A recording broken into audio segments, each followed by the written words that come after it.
Assalamualaikum warahmatullahi wabarakatuh. Perkenalkan nama saya Rosita Lazahrandi dengan NPM 23163108837. Tujuan saya membuat video ini adalah ingin menjelaskan dan memaparkan hasil analisis unsur intrinsik dan ekstrinsik pada cerpen Nike Pun Terus Bernyanyi karya Darmawati Majid untuk memenuhi salah satu nilai tugas UAS mata kuliah kajian prasafiksi Indonesia oleh dosen pengampu Ibu Verina Meliasanti SS MPD. Baik,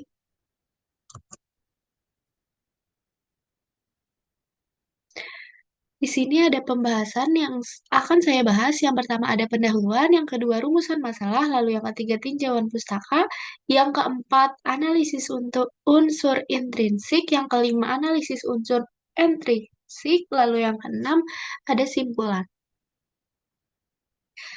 Yang pertama ada pendahuluan. Lalu di sini di pendahuluan ada latar belakang dan tujuan. Karya sastra disampaikan melalui bahasa, baik secara lisan maupun tulisan. Selain itu, fungsi bahasa yaitu untuk menjelaskan karya sastra yang gagasannya mempunyai keterkaitan dengan latar belakang pengarangnya. Sosiologi sastra merujuk pada kondisi sosiologis yang melatar belakangi karya tersebut. Melalui analisis ini, penelitian bertujuan untuk mengungkapkan unsur-unsur intrinsik seperti tema, alur, tokoh, latar, dan gaya bahasa, juga menganalisis unsur-unsur ekstrinsik seperti masalah sosial dalam cerpen dengan menggunakan pendekatan sosiologi sastra. Lalu selanjutnya ada rumusan masalah. Eh, Di sini mempunyai dua rumusan masalah, yaitu yang pertama, bagaimanakah unsur-unsur intrinsik yang terdapat pada cerpen Nike Pun Terus Bernyanyi karya Darmawati Majid. Lalu rumusan masalah yang kedua, yaitu bagaimanakah masalah sosial yang terkandung dalam cerpen Nike Pun Terus Bernyanyi karya Darmawati Majid.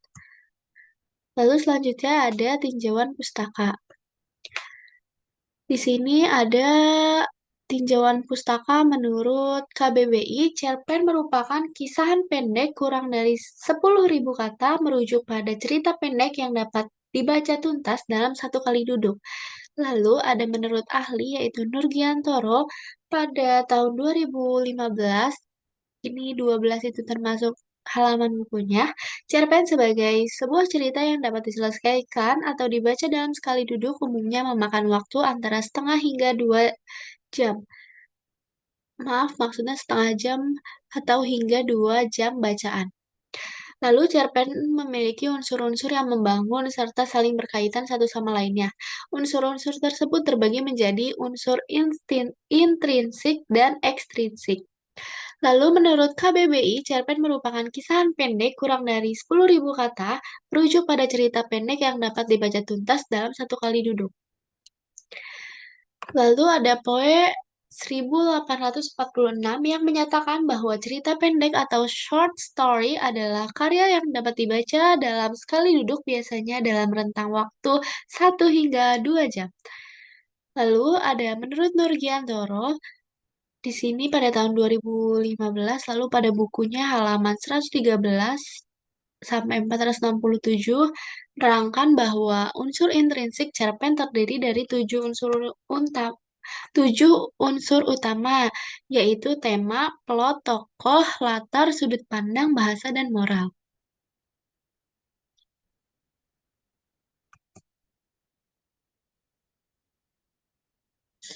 Baik, selanjutnya ada analisis unsur intrinsik.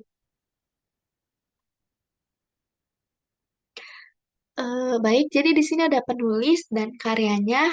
Berikut adalah Darmawati Majid, lahir di Bone, Sulawesi Selatan. Pendidikan terakhir yang ia tempuh adalah jurusan Ilmu Linguistik di Universitas Hasanuddin pada tahun 2011 hingga 2014.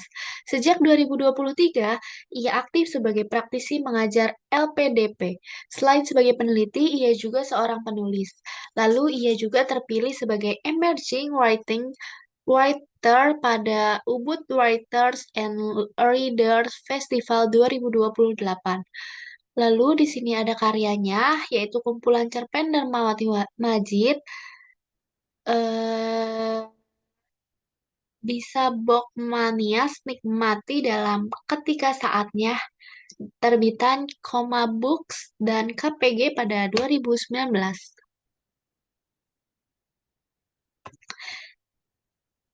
Baik, jadi di sini ada, maaf, salah.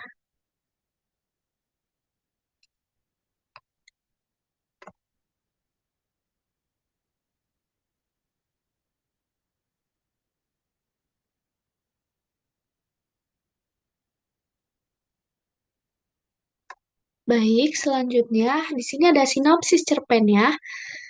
Lalu, pada cerpen Nike pun terus bernyanyi karya Darmawati Majid mengisahkan tentang perjuangan sehidup seorang perempuan bernama Narti yang harus bertahan di tengah kemiskinan dan tekanan utang. Setelah suaminya Abbas kehilangan pekerjaan di pabrik gula, mereka harus berjuang dengan penghasilan terbatas dari usaha kecil. Narti berjualan nasi kuning. Tekanan bertambah ketika Abbas yang berubah menjadi pribadi keras dan sering mabuk menambah beban rumah tangga.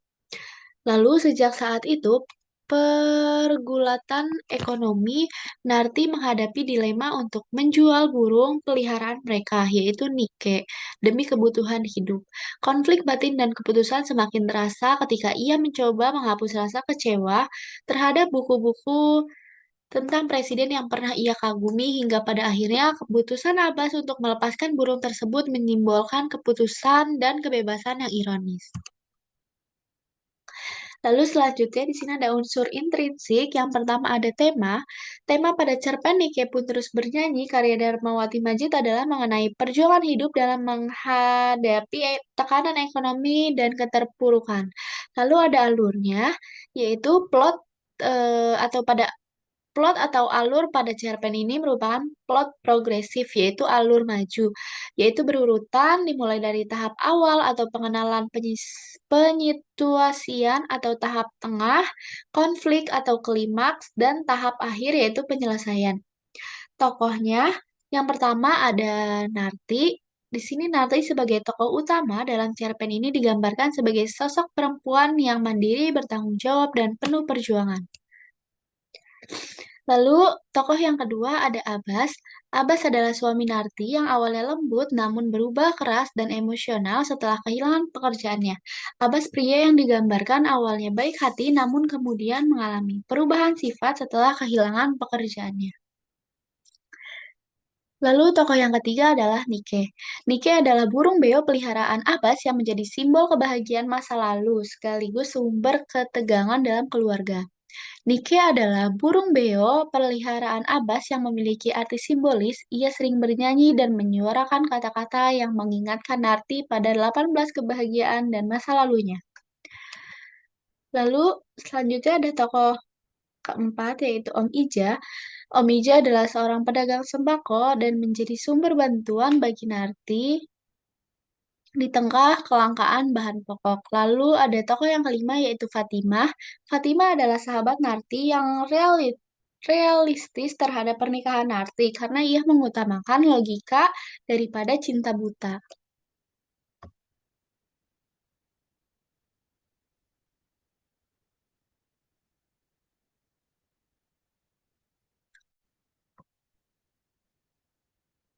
Selanjutnya ada latar tempat. Yang pertama, latar tempatnya ada di rumah Narti, yang kedua di toko kelontong Om Ija, lalu yang ketiga kontrakan sederhana.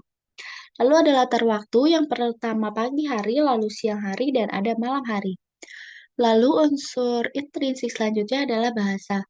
Penggunaan bahasa sangat kaya dan mencerminkan keadaan emosional serta sosial tokoh-tokohnya.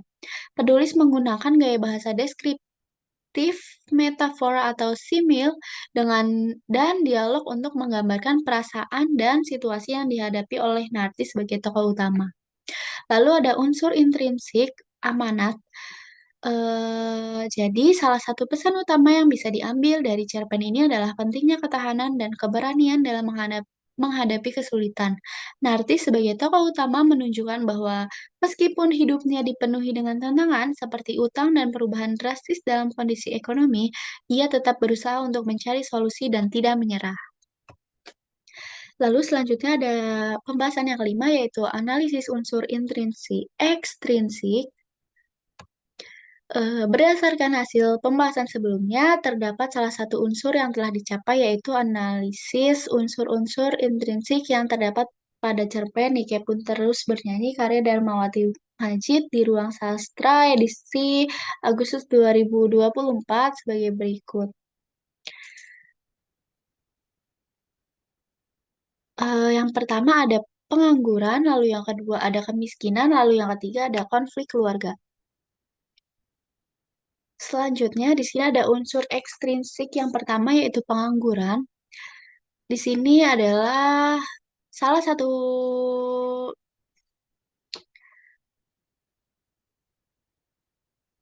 contohnya adalah pada cerpen Nike Pun Terus Bernyanyi ini, pada karakter Abbas, suami Narti. Abbas ini setelah dipecat dari pabrik gula, Abbas berjuang untuk menemukan pekerjaan baru. Tetapi perubahan dalam hidupnya menyebabkan dampak negatif pada kepribadiannya. Lalu di sini ada kutipan, Abbas lebih suka istrinya di rumah saja.